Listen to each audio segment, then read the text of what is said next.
तो दोस्तों हम आपको लेके आ गए हैं बिल्कुल जो छतरी हैं, छतरियों का जो ऊपर जो छत है और वहाँ से जो आपको व्यू दिखाई देगा, ये जो नज़ारा है ये एक अलग ही अपने आप को देखो कितने शानदार जो इसकी यहाँ से हम देखते हैं। तो दोस्तों देखिए आप जो निशान जो मतलब अपने आप को जो नक्काशी यहाँ पे की गई उनमें, तो वो आप देखिए मैं आपको जूम करके दिखा रहा हूँ भी किस तरीके से वो आपको वो चीज़ें आपको दिखाई दे रही हैं।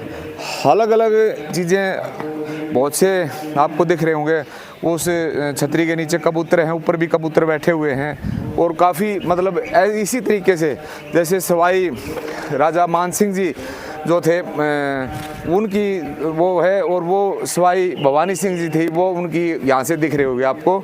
तो अलग अलग तरीके से ये पूरा आपको इधर से जो वॉल है ये भी आपको दिखाई दे रही होगी। ये पहाड़ियों से घिरी हुई एक वो यहाँ पे वो बना रखी है। तो ये जो गैटोर की जो छतरियाँ हैं ये बिल्कुल पहाड़ी है, इसके चारों तरफ आप देख रहे होंगे, उसके बीच में है ये और हम हैं बिल्कुल अब छत के ऊपर। तो ये और भी आपको हम दिखाते हैं यहाँ से। ये जो छतरियाँ हैं ये अलग अलग राजाओं की हैं, अलग अलग उनके परिवार की जो लोग थे उनकी छतरियाँ हैं और कितना शानदार मतलब इन लोगों ने यहाँ पे व्यवस्था और सुंदरता को कायम रखा हुआ है। तो ये अपने आप में ही एक वो रखती है। देखिए ये पीपल के पेड़ हैं, बरगद का पेड़ है, काफ़ी बड़ा पेड़ है, ये कई वर्षों पुराने ये पेड़ हैं क्योंकि पीपल की और बरगद के पेड़ कई हज़ारों साल भी उम्र मतलब होती है और वो ये बहुत ही पुराने लगते हैं क्योंकि इनकी पूरी आपको देख रहे होगे ये इनकी दाढ़ी भी लटक रही है। और आप देखते होंगे कि भाई बरगद के पेड़ के नीचे बहुत से ऋषि जो क्योंकि हमारा जो देश है वो ऋषियों के नाम से जाना जाता है और ऋषियों ने बरगद के पेड़ के नीचे जो तपस्या की और आज उसी का फल पूरा भारत को मिल रहा है कि भाई पूरे भारत में प्यार मोहब्बत अमन चैन कायम है और एक दूसरे से मिल के लोग रहते हैं। तो दोस्तों ये बहुत ही सुंदर ये जगह है। आप जब भी आओ तो यहाँ पे ज़रूर से भी ज़रूर आना और हम जैसे इन्होंने सुंदरता रखी हुई है वो सुंदरता हम भी कायम रखें। तो दोस्तों आप आइए मेरे साथ और भी आपको यहाँ इसके बारे में जो छतरियाँ हैं वहाँ भी आपको और घुमाएंगे और पूरा आपको अच्छे तरीके से डिस्क्राइब करने का बताने का प्रयास किया जाएगा। तो आइए मेरे साथ।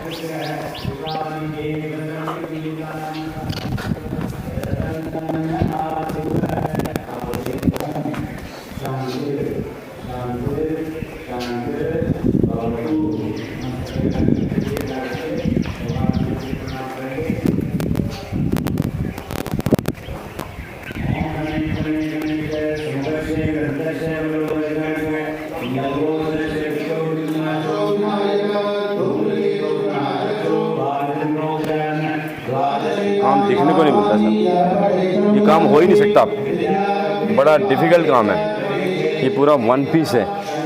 आप सोचो अगर एक हल्का सा भी टूट गया तो कहानी। और उस टाइम पे तो मशीनें थी नहीं, सारी छीनियाँ थोड़ी सी बनाई गई। इसकी डेप्थ गहराई है इसकी। जब उस समय बनाई गई थी तो उस समय को मशीनें तो होती नहीं थी और तो आप देखोगे हाथ ऐसे मैं लगा रहा हूँ तो ये बिल्कुल प्लेन है अंदर से और उस समय मशीनों से नहीं हाथों से काम होता था और ये कितना शानदार सुंदर इन्होंने यहाँ पे बनाया हुआ है। तो ये पूरी जो नक्काशी है आप कभी आओ तो देखना, इसमें बहुत ही शानदार है। आइए मेरे साथ दोस्तों, आइए आपको और भी ये चीज़ें दिखाने का पूरा प्रयास करेंगे। तदेव लग्नं सुदिनं तदेव ताराबलं चन्द्रबलं तदेव विद्याबलं देवबलं तदेव लक्ष्मीपते।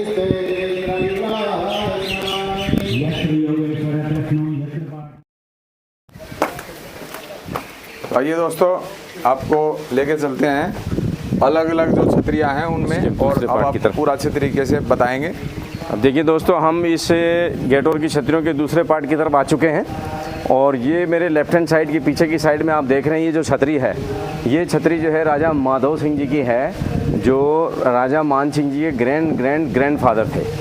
ठीक है साहब। और इधर की साइड में आप देखेंगे ये भी छतरी बहुत खूबसूरत है। और मेरे जो है राइट हैंड साइड में जो आप देखेंगे ये जितनी भी जो छतरियाँ आपको दिख रही है सारे राजे महाराजाओं की अपने अपने काल की है, जिन्होंने पूरे जयपुर के अंदर राज किया और रूल किया। तो सबसे पहले मैं दोस्तों आपने देखा होगा वो फर्स्ट पार्ट था जिसमें हमने राजा सवाई मान सिंह सेकंड ने जो ये और राजा सवाई भवानी सिंह और जो उनके बच्चों की और उनकी शादी वो अपने फर्स्ट पार्ट में देखा। ये सेकंड पार्ट ही आप गेट भी देख रहे होगे, पूरा जो ये गेट है ये मतलब सेकंड पार्ट में हम एंट्री करते हैं। ये एंट्री पे हम बिल्कुल खड़े हैं और ये आपको राजा माधव सिंह जी हैं वो उनकी जो छतरी है वो है आप सामने देख रहे होगे। ये अलग अलग उनकी पूरी आपको अच्छे तरीके से हम बताएंगे और इसमें किस तरीके की नक्काशी की गई है, किस तरीके की सुंदरता दी गई है, वो सारी हम आपको इसमें डिस्क्राइब करेंगे और पूरा अच्छे तरीके से आपको बताने का प्रयास करेंगे। तो ये मेरे साथ है इस छतरी में